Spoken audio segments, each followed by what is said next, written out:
Wala nang maraming paligoy-ligoy pa, diretso sa punto na. Maiksi lang ang komentaryo, pero diretso sa punto. Maraming kuro-kuro, may tiwali, may totoo. Dito, sa puntong diretso tayo. Punto, diretso. Matindi rin itong si Cardema. Itong si Cardema ng Duterte Youth. Ha? Si Cardema yung leader ng Duterte Youth Party List, yung hindi nakaupo dahil na disqualify. Galit na galit sila kay Guanzon. Ha? Ito mga kabunyog, ang dito, sabi ni Cardema, pag nanalo daw si Sara, pag ito daw ang naging presidente, si Sara Duterte, ano daw yan mga kabunyog? Makakabalik daw yung mga ninakaw na yan na yaman. Yan daw mga pinag-uusapan ngayon ng mga ninakaw na yaman. Sabi ni yung mga yaman na yan na ninakaw ng mga kurap. Sabi nito ni Cardema, pag-upo ng ating Pangulong Sara Duterte, mababawi lahat ng ninakaw sa sambayan ng Pilipino. Saan kaya nanggagaling ang sinasabi nito? Paano niya masasabi na kapag naupo bilang Pangulo si Sara Duterte, ay mababawi ang lahat ng ninakaw sa sambayan ng Pilipino? Ay ngayon nga pinapanagot si Sara Duterte sa mga katiwalian na kinasasangkutan niya, hindi niya hinaharap ha?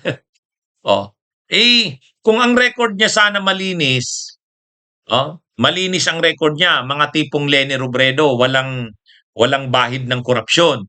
Pagkatapos matapang talaga siya laban sa korupsyon tulad ni Pinoy. O yun, kung maging Pangulo siya si Sara, pwede yun. Mababawi yung mga ninakaw na yaman. Pwede yun. Katulad ng ginawa ni Pinoy kay yung sa PDAP scam, pinakulong niya sila Jinggoy, sila Bong Revilla, si Enrile, pati si Gloria.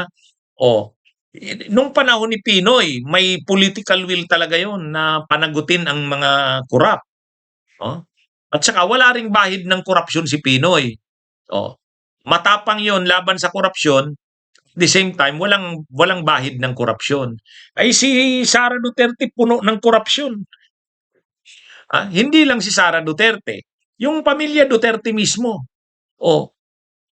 Yung mga nakapaligid kay Duterte, si Bongo may mga kaso, mga korupsyon yan, formally.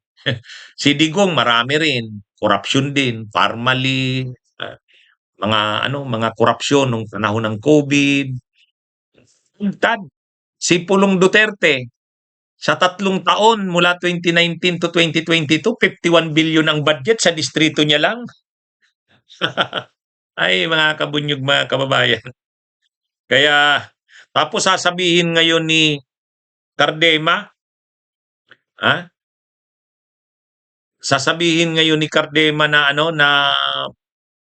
na kapag nakaupong Pangulo si Sara, mababawi yung mga ninakaw na yaman. Sus naman. Ang pamilya Duterte mismo ay involved sa mga kaso ng katiwalian. Kaya nga ini-impeach si Sara ngayon. Si Pulong marami ring mga kaso. Si Bongo na tao ng Duterte, marami ring kaso. Kaya paano naman sinasabi nito ni Cardema na pag si Sara ay makakabalik yung makakabalik yung mga ninakaw na yan na yaman. So parang katulad din yan ng sinabi ni Tubi Chanko. Si Sara Duterte daw, ang magaling daw kay Duterte, pag naging Pangulo ito, hindi ito magpapaareglo. Hindi magpapaareglo.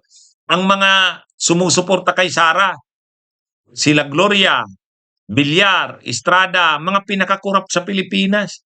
Tapos hindi magpapaareglo. Anong klase ba? Anong klase ba itong mga DDS na to?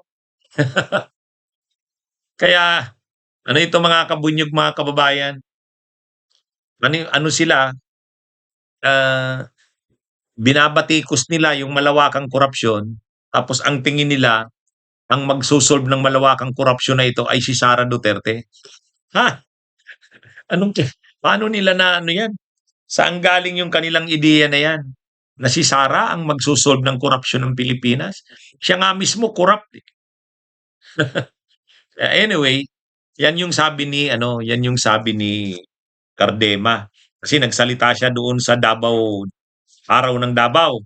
Yung birthday ni Duterte noong March 28, nandun si Cardema. Sabi ni Cardema, yon, 'pag naging pangulo daw si Sara, mababawi daw yung mga ninakaw na yan na yan.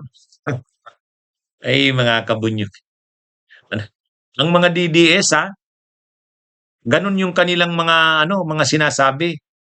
Pag si Sara daw ang presidente, itong ano, mga korap na ito, mananagot yan, makukulong daw. Ay, awang ko lang. Mm. Kaya, anyway, mga kabunyog, ngayon nga, siya mismo ang nasasangkot, hindi siya ano eh, hindi niya hinaharap. Mm. Tapos imaginein mo, 11 days naubos mo yung 125 million. Ay di lalo na pag naging presidente yan. Matakaw sa pera ng bayan eh. Makita mo na yan nung maging ano, vice presidente pa lang yan ngayon. Mabuti nga nag-away sila ng Marcos eh. Mabuti nag-away ang Marcos at Duterte. Kung hindi, ubos ang ano, kaba ng bayan. Siyempre, pagbibigyan niya ni PBBM kasi kaalyado. Oh. Kaya nga 'di ba nung ano, nung 2022 pag-upo lang nila ni PBBM, naghumingi kaagad si Sara ng confidential funds, binigyan ni PBBM 125 million. Ni-release kaya lang nakarating kay Sara sa opisina ni Sara December 30 na, ilang araw na lang tapos na ang taon. Kaya inubos niya in 11 days. Eh.